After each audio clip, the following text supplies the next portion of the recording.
the world's largest chip maker. It's the world's most advanced chip maker. And so it's not a surprise if they're prioritizing additional build out of that company's plants. And right now, we buy every single AI chip from one company in Taiwan. That makes America less safe. The U.S. just poured $65 billion into building the most advanced chip factory on American soil, right in the middle of the Arizona desert.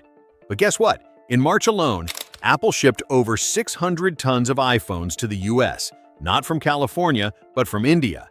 It's a bold move to bring chip production home, but the rest of the iPhone is still assembled overseas. Meanwhile, TSMC, the Taiwanese chip giant building the Arizona facility, had to fly in engineers from Taiwan to train U.S. workers because the local talent pool isn't ready yet. And despite the Made in America label on the chips, the final product's still global and still expensive. Prices for consumers haven't gone down. If anything, they're going up. So we have to ask, is this really the turning point for American tech manufacturing, or just a very expensive PR move for Made in America? I believe that a golden age of American manufacturing started 100 days ago. I think that the great American manufacturing comeback has begun, and the world has started to take notice. The Arizona chip factory isn't just the product of innovation, it's the product of political anxiety. The United States didn't suddenly rediscover a passion for domestic manufacturing. What it discovered was vulnerability. Over the last 2 decades, America had quietly outsourced the heart of its tech ecosystem, semiconductors, to factories across Asia. Over 90% of the world's most advanced chips are made in Taiwan, just 100 miles from mainland China. That fragile concentration, combined with growing U.S.-China tensions, triggered alarms not just in Silicon Valley, but in the Pentagon. In response, the U.S. government passed the CHIPS and Science Act in 2022, a $52 billion plan to revive domestic chip making. Again, the president is trying to bring back precision manufacturing to the U.S., and I think that one of our greatest vulnerabilities is this external production, especially in semiconductors. The goal wasn't just to create jobs. It was to regain control over a technology that powers everything from smartphones to fighter jets. For the first time in decades, Washington decided it wanted fabs, not just funding. But money wasn't the only lever. The U.S. also began imposing sweeping tariffs on Chinese imports, from raw materials to finished electronics. These taxes made it more expensive for American companies to rely on China. The strategy was clear: squeeze the supply chain until it moves. That's exactly what happened. Apple, under pressure to reduce its exposure to China, began ramping up iPhone assembly in India. According to Bloomberg, over 600 tons of iPhones were shipped from India to the U.S. in March 2025 alone, worth roughly $2 billion. The company is also building out new facilities in Vietnam, aiming to make Southeast Asia its next big production base. TSMC, meanwhile, had little choice but to follow its biggest client. Building a $65 billion fab in the Arizona desert wasn't just a business expansion, it was a survival strategy. Without a physical footprint in the U.S., TSMC risked being sidelined in future government contracts and defense-related supply chains. It risked losing Apple entirely.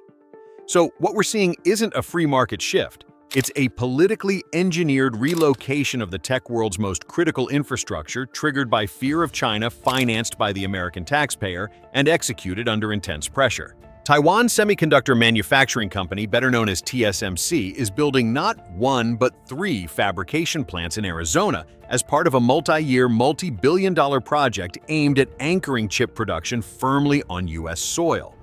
When completed, the site will span over 100 acres and represent a total investment of roughly $65 billion, making it one of the largest foreign direct investments in American history. The flagship facility, nearly finished as of mid-2025, will be among the most advanced chip fabs in the world, capable of manufacturing 3-nanometer chips, the kind used in smartphones, high-performance computing, and AI hardware. Apple has committed to being its biggest customer, with plans to source up to 19 billion chips this year, according to a Bloomberg report from May 2025. That commitment marks a strategic pivot for Apple as it seeks to reduce its exposure to China amid escalating geopolitical and trade tensions. But despite the scale and ambition of the project, the path toward Made in America semiconductors has been anything but smooth. From the very beginning, the project ran into a challenge that billions in funding couldn't easily fix: a shortage of qualified local workers. In 2023, TSMC publicly acknowledged that it had to bring in hundreds of skilled technicians from Taiwan to help install and calibrate its cutting-edge equipment, and more importantly, to train U.S. engineers and operators. The reason building a chip fab isn't like opening a car factory.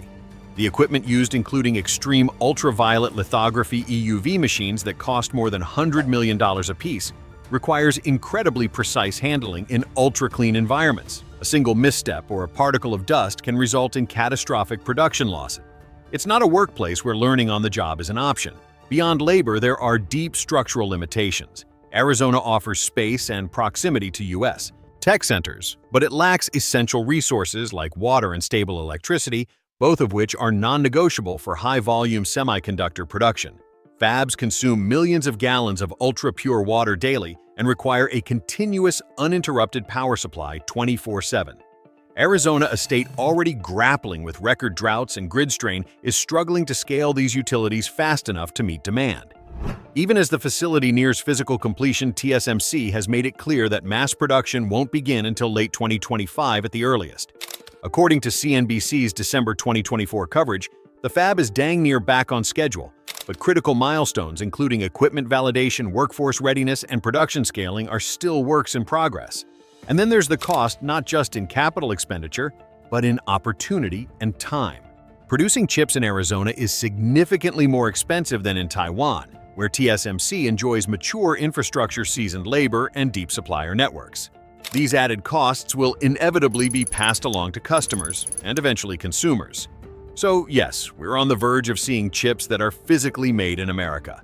But beneath that label lies a complex and costly reality. A global company operating in an unfamiliar environment, navigating local shortages and systemic gaps, all while trying to build the future from scratch. Even as Apple leans into U.S. chip production, investing in partnerships, securing long-term deals with TSMC, and touting its commitment to American innovation, the rest of its supply chain quietly tells a very different story. One that's not about coming home, but about spreading out. In March 2025, Apple shipped over 600 tons of iPhones from India to the United States, worth roughly $2 billion, according to Bloomberg. That one shipment says more than any press release. While Washington pushes for reshoring, Apple is playing a long strategic game of diversification, not patriotic relocation. And it's not an accident. It's a deliberate, highly optimized response to global politics and market volatility. Let's look under the hood. The chips might be manufactured in Arizona, but that's just one piece of the puzzle. Displays are still sourced from South Korea batteries, and sensors often come from China, and connectors, lenses, and advanced materials are made in Japan and Taiwan. The iPhone is a product of precision coordination, not national pride. It's assembled in India, tested there, packaged, and shipped to the US and the American factory worker. Often isn't part of that equation at all. So, despite all the headlines about Apple investing in America, what we're seeing is not a repatriation of production. It's a refinement of globalization, one that's more flexible, more resilient, and more politically palatable. Apple isn't betting on any single country. It's hedging across Asia, minimizing its exposure to tariffs, labor disruptions, and geopolitical instability. In short, it's building an anywhere but China model, not a bring it back to America plan. And here's the hard truth. This strategy is working brilliantly for Apple. It protects the supply chain from shocks. It keeps costs down. It gives the company leverage in negotiations with governments and suppliers. And it allows Apple to claim it's supporting U.S. manufacturing, even if the actual devices sold to American consumers barely touch American soil. But for American workers, especially those who believed that the CHIPS Act, the Arizona fabs, and the trade war would bring back blue-collar tech jobs, this feels like a bait and switch. The factory is in Arizona, sure, but the labor is in Bangalore. The components come from Guangdong. The profits flow to Cupertino, and the dream of building iPhones in America remains just that, a dream. This doesn't mean Apple is doing something wrong. In fact, from a business perspective, it's doing everything right. But it does raise a difficult question: what does Made in America really mean in 2025? If a chip is etched in the US, but every other part is globally sourced, is it still an American product? Or is that label just another checkbox for political messaging? The bottom line is, this globalization never ended. It evolved. It became faster, quieter, more complex. And in many ways, it became even harder to trace, which is exactly how the world's most powerful companies prefer it. So here we are, $65 billion invested, 3 factories rising in the desert, and thousands of workers trained for a new industrial future. But at the end of that pipeline, the final product is still shaped by a global chain of decisions, not just American ambition. The chips might come from Arizona, but the phones, they're assembled in India. Their components are still sourced from Asia, and the supply chain, the real power behind any modern product, remains firmly international. That leaves us with a hard question: who's actually winning here? Is this America regaining control of its technological destiny? Or is it a calculated pivot by corporations designed not to rebuild American industry, but to navigate around tariffs and please investors? Maybe it's both, or maybe it's neither.